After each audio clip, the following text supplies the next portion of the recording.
Hello అండి. ఈరోజు వీడియోలో ఒక ఏసీ టెక్నీషియన్ ఒక రోజుకి సుమారుగా ఎంత సంపాదిస్తాడో మీకు కొంచెం ఇన్ఫర్మేషన్ అయితే ఇస్తాను. సో ఫస్ట్ అయితే ఒక కాల్కి వెళ్ళాము వాల్తేరు. చూస్తున్నారు కదా, అవుట్డోర్ పైప్ అయితే ఐస్ ఫార్మేషన్ అవుతుంది. సో గ్యాస్ లేదు, అలాగే ఇండోర్ కూడా చాలా డస్టీగా ఉంది. కస్టమర్కి ప్రాబ్లం ఎక్స్ప్లెయిన్ చేశాను. ఇలా గ్యాస్ ఫిల్ చేసుకోవాలి మేడం అని చెప్పాను. అండ్ అలాగే లీక్ కూడా ఉంది 100%. దాన్ని వెరిఫై చేసి గ్యాస్ ఎక్కించుకుంటే మంచిదే అని ఎక్స్ప్లెయిన్ చేశాను. బట్ కస్టమర్ ఉద్దేశం ఏంటంటే ఇంకో 2-3 నెలలు వస్తే చాలు మాకు, సో ఎన్నాళ్ళు వచ్చినా పర్వాలేదు, గ్యాస్ అయితే ఫిల్ చేసేయండి. ప్రస్తుతానికైతే ఇంకా ఎక్కువ పెట్టుబడి అయితే పెట్టలేను, దీనికి ఆల్రెడీ చాలా కంప్లైంట్స్ వచ్చాయి అని చెప్పారు. నేను ఎక్స్ప్లెయిన్ చేశాను, మేడం ఆ లీక్ ఎక్కడుందో ఐడెంటిఫై చేసి గ్యాస్ ఫిల్ చేసుకుంటే మంచిది అని చెప్పాను. బట్ కస్టమర్ అయితే దానికి అగ్రీ అవ్వలేదు. సో మేమైతే నీట్గా సర్వీస్ చేసేసి గ్యాస్ ఫిల్లింగ్ అనేది చేసాము. సో గ్యాస్ ఫిల్లింగ్ చేసినప్పుడు చూస్తున్నారు కదా, మనం ఈ లిక్విడ్ గేజ్లో మనం ఎంత గ్యాస్ ఎక్కుతుంది, ఎంత ప్రెజర్ ఎక్కుతుంది అనేది కూడా మనం నీట్గా అబ్జర్వ్ చేయొచ్చు. సో మనకి కావాల్సిన ప్రెజర్ కావాల్సినంత వరకే మనం ప్రెజర్ అనేది పెట్టాలి, అంతకని ఎక్కువ పెట్టకూడదు, తక్కువ పెట్టకూడదు. సో ఈ విధంగా అయితే గ్యాస్ ఫిల్లింగ్ కూడా చేస్తాము. చూస్తున్నారు కదా, లిక్విడ్ ఫామ్లో మీకు గ్యాస్ అనేది కనిపిస్తుంది. సో గ్యాస్ ఎక్కేటప్పుడు ఏదైతే పైప్ ఐస్ ఫార్మేషన్ అవుతుందో ఆ పైప్కి మెల్లగా నార్మల్ కండిషన్లోకి అయితే వచ్చేస్తుంది. ఒకసారి అబ్జర్వ్ చేయండి డీప్గా. సో ఇలా నార్మల్గా వచ్చింది అంటే గ్యాస్ సఫిషియెంట్ అని అర్థం. సో ప్రెజర్ కూడా చూడండి, ఇది R32 గ్యాస్. సో కంప్లీట్ అయిపోయింది, సర్వీస్ అంతా కంప్లీట్ అయిపోయింది. ప్యానల్స్ అన్నీ వేసాము, అమౌంట్ కూడా ఇస్తారు, నీట్గా తీసుకొని వస్తాము. నెక్స్ట్ కాల్ మాకు కూరనపాలెం నుంచి వచ్చింది. సో వెళ్ళి కంప్లైంట్ ఏంటి అని చెక్ చేసాము. సో ఫస్ట్ అయితే సక్షన్ పైపు ఐస్ ఫార్మేషన్ అవుతుంది. సో ఈ సక్షన్ పైప్ ఐస్ ఫార్మేషన్ ఎందుకు అవుతుంది అని చాలా రీజన్స్ ఉన్నాయి. అందులో మెయిన్ కంప్లైంట్ వచ్చేసి ఇండోర్ కాయిల్ బ్లాక్ అయిపోతే ఎక్కువగా ఈ సక్షన్ పైప్ అనేది ఐస్ ఫార్మేషన్ అవుతూ ఉంటుంది. అలాంటప్పుడు ఏసీ ఇండోర్ కాయిల్ని కంప్లీట్గా బయటికి రిమూవ్ చేసి దాన్ని కంప్లీట్గా సర్వీస్ చేసి మళ్ళీ ఫిక్స్ చేయాలి.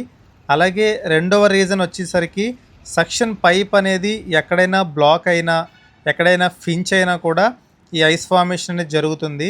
సో ఇప్పుడు ఈరోజు ఈ ఏసీని బయటికి తీసి సర్వీస్ చేయడానికి గల ముఖ్య కారణం ఏంటంటే, దీని ఇండోర్ నుంచి వాటర్ అనేది లోపల కారుతుంది, అది డ్రైన్ పైప్ ద్వారా కాదు. సో మనం అవుట్డోర్కి ఇండోర్కి 2 పైప్స్ అయితే కనెక్ట్ చేస్తాం కదా, ఆ కనెక్ట్ చేసే దగ్గర లోపల ఒక ఆ కవర్కి హోల్ అయితే పడింది, దాని నుంచి వాటర్ కారుతుంది. అది మీకు చూపిస్తాను, వీడియో ముందుగా చూపిస్తాను. సో దాని నుంచి ఈ వాటర్ అనేది రూమ్లోకి వస్తుంది. దాన్ని కంప్లీట్గా సాల్వ్ చేయాలి అంటే ఖచ్చితంగా ఇండోర్ అయితే బయటికి తీసి సర్వీస్ చేయాలి. సో దానివల్ల ఇప్పుడు కంప్లీట్గా అయితే ఓపెన్ చేసాము. ఈ కస్టమర్ అయితే యూట్యూబ్లోనే చూసి నాకు కాల్ చేశారు.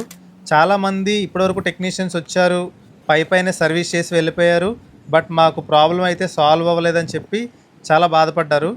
సో వెళ్ళి నేనైతే కంప్లైంట్ ఏంటి అని చెక్ చేసినప్పుడు నాకు అర్థమైంది, ఆ ఇండోర్ ఆ పైప్స్ నుంచి వాటర్ అనేది లీక్ అవుతుందనే విషయం అయితే నేను గమనించి కంప్లీట్గా ఓపెన్ చేసి చేసుకోవాలి సార్ ఇది అని చెప్పాను. సో మీకు కూడా ఎక్స్ప్లెయిన్ చేస్తాను వీడియోలో. ఇంకా మీలో ఎవరైనా ఏసీ టెక్నీషియన్గా మీ కెరీర్ని ప్రారంభించాలి అనుకుంటే, నేను ఏసీ సర్వీస్ సెంటర్ని ప్రారంభించాను వైజాగ్లో.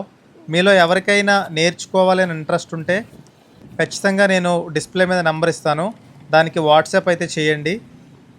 మీకు నిజంగా లైఫ్లో సెటిల్ అవ్వాలి, మంచిగా సంపాదించాలనుకుంటే ఖచ్చితంగా ఇది ఉపయోగపడుతుంది. ఒక మంచి స్కిల్ కూడా మీకు నేర్చుకున్నట్టు ఉంటుంది. ఇది మీరు ఫ్యూచర్లో ఈ ఫీల్డ్లో వర్క్ పెరగడమే తప్ప తగ్గడం అంటూ ఉండదు. ఎందుకంటే మన మారుతున్న వాతావరణాన్ని బట్టి ప్రతి ఒక్కరి ఇంట్లో ఏసీ అనేది కంపల్సరీ అయిపోయింది. ఎందుకంటే ఆ విధంగా క్లైమేట్ చేంజెస్ అనేవి వస్తున్నాయి. అండ్ అలాగే ఏసీ ఫీల్డ్లో గ్రోత్ వచ్చేసి ఇయర్లీ 20% గ్రోత్ అయితే ఉంది, చాలా ఎక్కువ 20% అంటే. సో ఇది నిజంగా మంచి అవకాశం మీకు, మీరు నేర్చుకోవాలి, ఖచ్చితంగా ఏసీ ఫీల్డ్లో సక్సెస్ అవ్వాలి అనుకుంటే వాట్సాప్ నెంబర్ అయితే ఇస్తాను, కాల్ చేయండి. 2 years పూర్తి కోర్స్ అనేది ఉంటుంది. అండ్ అలాగే మీకు రూమ్ అయితే ప్రొవైడ్ చేస్తాను, ఫుడ్ అయితే మీరే ప్రిపేర్ చేసుకోవాలి. సో 2 years కంప్లీట్గా మీకు వర్క్ నేర్పించి మీకు ఫర్ సపోజ్ మీరు విజయనగరం నుంచి కానీ, లేదంటే రాజమండ్రి నుంచి కానీ, విజయవాడ నుంచి కానీ, మీరు ఎక్కడి నుంచి వచ్చారో మీరు నా దగ్గర వర్క్ నేర్చుకొని వెళ్ళి మీరు అక్కడే మీ సొంత ఊర్లోనే మీరు ప్రారంభించవచ్చు. ఆ విధంగా కూడా నేను గైడెన్స్ ఇస్తాను కంప్లీట్గా. ఈ ఏసీ రిమూవ్ చేసి సర్వీస్ చేయడానికి ఇక్కడే ముఖ్య కారణం ఉంది. సో ఓపెన్ చేస్తున్నాం కదా, ఈ కవర్ అనేది హోల్ పడింది, అందులోంచి వాటర్ అనేది లీక్ అవుతుంది. సో చూస్తున్నారు కదా, ఇది కంప్లీట్గా బయటికి తీసేసి కొత్త ఫోమ్ అనేది వేసి మళ్ళీ వైట్ రోల్ వేసి ఫిక్స్ చేసాము. సో దీని నుంచి వాటర్ ఇండోర్కి అయితే లీక్ అయిపోతుంది లోపలికి. సో దానివల్ల లోపల రూమ్ అంతా పాడైపోతుంది. అందువల్ల సో కంప్లీట్గా మట్టి కూడా పట్టేసింది, చూసారు కదా మొత్తం లోపల. సో దీనివల్ల మొత్తం బయటికి తీసి చేయాల్సి వచ్చింది. సో చూస్తున్నారు కదా ఎంత నీట్గా క్లీన్ అవుతుందో. సో అలాగే కాయిల్ కూడా మొత్తం బయటికి తీసి చేసినప్పుడు కంప్లీట్గా క్లీన్ అయిపోద్ది. సో ఈ లోపలికి అయితే వాటర్ వెళ్ళకూడదు, అందుకని టేపింగ్ అనేది చేస్తున్నాము.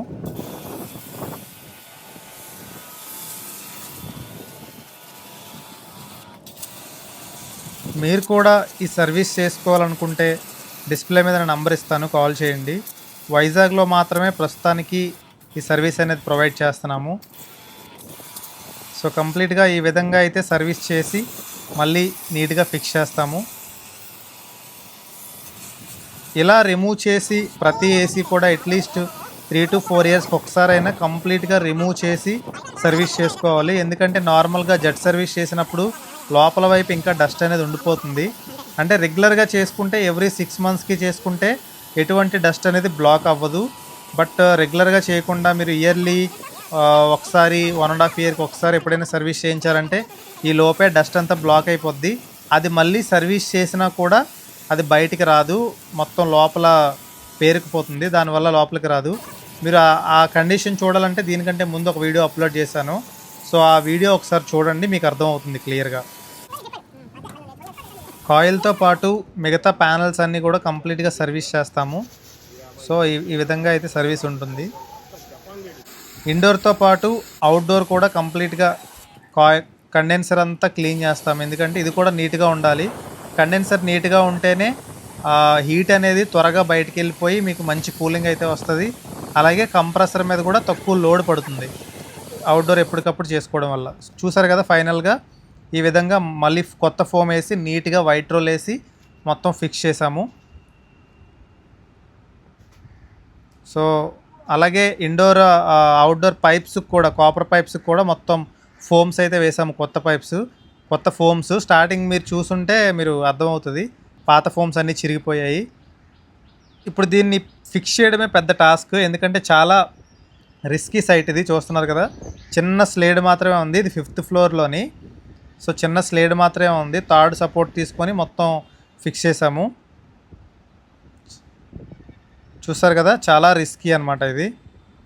సో ఫైనల్గా అయితే చాలా కష్టపడి మొత్తం ఫిక్స్ చేసి అక్కడ పుట్టి కూడా పెట్టాము. అలాగే ఇండోర్ డ్రైన్ పైప్ కూడా మార్చేసాం మొత్తం. ఇప్పుడు ఎటువంటి ప్రాబ్లం లేకుండా నీట్గా అయితే రన్ అవుతుంది. అండ్ అలాగే ఫైనల్గా గ్యాస్ కూడా చెక్ చేసేసాము. సో ఇదనమాట వీడియో. ఎలా అనిపించిందో కామెంట్ చేయండి, వీడియో నచ్చితే లైక్ చేయండి, మీ ఫ్రెండ్స్ అండ్ ఫ్యామిలీకి తప్పకుండా షేర్ చేయండి.